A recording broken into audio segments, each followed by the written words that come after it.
In the meantime, Governor of Edo State, Godwin Obaseki, has approved a new minimum wage of 70,000 naira for civil servants in the state. The governor revealed this while commissioning the new labor house in Edo State on Monday. According to him, the new wage comes into effect on May 1st, 2024. This is as the Nigeria Labour Congress battles the federal government over increasing the minimum wage to match increasing national inflation and skyrocketing food inflation. The inflation rate for March 2024 hit 33.2% from 31.70% in February, according to the National Bureau of Statistics. Food inflation also rose to 31.7% in March from 30% in February. And to dissect this, I'm joined live by our lawyer and public affairs commentator, Liborous Oshoma. Good afternoon. Glad to have you join me. Yeah, good afternoon. Thank you. All right. So what are your thoughts on the new minimum wage of 70,000 naira in Edo State? Yeah, sorry, please pardon my laughter. You see, it's I would say it's victory for workers. It's victory for the everyday worker who have had to bear the brunt of misgovernance across states in most of the states across the federation. But I have a challenge here. We've seen situations where you have this governor has barely less than 8 months to go. If I'm not even up to 8 months. From tomorrow will be May, and then he's leaving by November.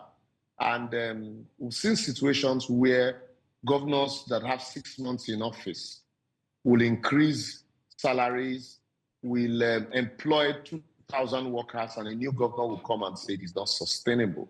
And all of them will be sacked. It will create crisis. So the big question would be, is it sustainable? What is the salary wage of Edo State? What is the budget? What is the internally generated revenue? This salary, this increment, was it captured in the budget?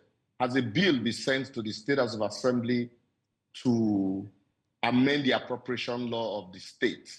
Or can the state government, by fiat, just, budget finances into existence? So those are critical questions. Indeed, those are critical. Indeed, those are critical questions to ask. But aside that, do you think this amount is decent enough, considering our economic reality? For instance, increased prices of goods and services. We have tariff hike plus food inflation. Does this amount even meet the basic necessities of the average Nigerian? You see, we are very good at throwing money at problems. We throw money at problem, and at the end of the day, you can have enough money in your pocket and there's nothing to buy. You can't eat money. No amount is ever enough. But what government should do is to encourage, agriculture. When you encourage agriculture and the food is surplus, certainly the prices of demand, the vagaries of demand and supply will determine prices, and the prices will come down. And where the roads are good, and there is, opportunity to move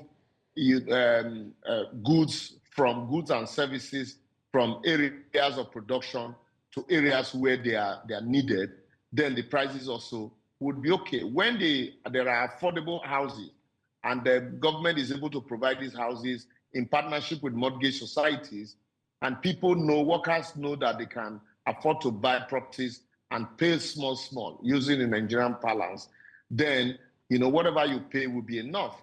Do you know that in Netherlands, their taxes is 60%. Your salary, you paid your salary, and then they take 60% of the salary as tax. The remaining 40%, you really don't even need it, because the education of your children is free, healthcare is free, transportation is free. And as I speak to you now, in Germany, you spend less than 100 euro a month for a train as your train pass or train ticket. But in London, you spend as high as £500 a month.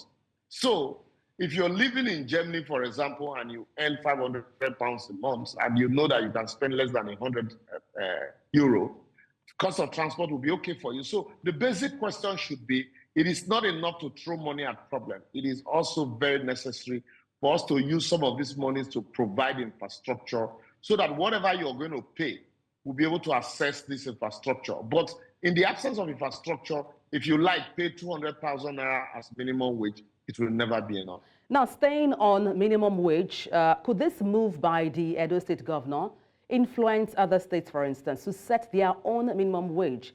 You raised concerns about Edo State being able to sustain that amount.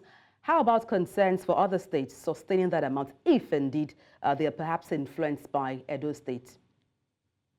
That's why I tell you, it will not influence any other state. What they would tell you is that Edo State, they want to wait for Edo State to conclude their election.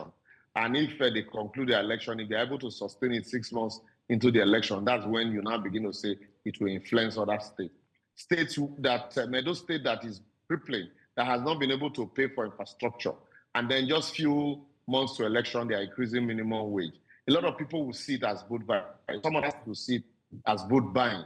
And it won't be an immediate influence. In the long run, if they're able to sustain it, certainly it would influence on that state. And that will also embolden workers to demand for a fair wage. Now, some critics say this directive or move by Godwin Obaseki of Edo State, in a way, doesn't show allegiance to the government, as it should be the government to decide what the new minimum wage should be.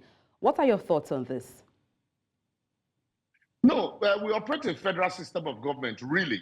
It is not for the federal government to determine what a state can pay. If a state feels that they are buoyant enough and they can pay 150,000 minimum wage, after all, it's a federal government. The states are autonomous entity. So if the state feels that they are buoyant enough and they want to pay 150, even if the federal government minimum wage is 30,000 naira, that will attract the best heads to go to that state to go pay. So it's not about a question of allegiance. For me, it's more of a question of sustainability. So can you sustain it? Is it because of election? Is there fund for it? What's the current budget of the state? And what is the current capital expenditure? And what's the current recurrent expenditure? And so with this minimum wage, you're going to increase, the recurrent. So are you getting more funds to pay this recurrent expenditure? Are you getting more money? And where are you getting it from? How well is the debt profile of the state? How well is it doing? How well are you servicing your debt? So when we look at it and you now begin to look at sustainability, and then what are the internally generated revenue of the state? So these are the indices that every financial analyst or every lawyer would be looking at. It's not loyalty to the federal government. What if you are loyal to the federal government and your staff are hungry and you have the capacity to do it? And that's a fine place to wrap up. Thank you so much for your insights on the news. Liborous Oshoma, lawyer and public affairs commentator. Thank you once again.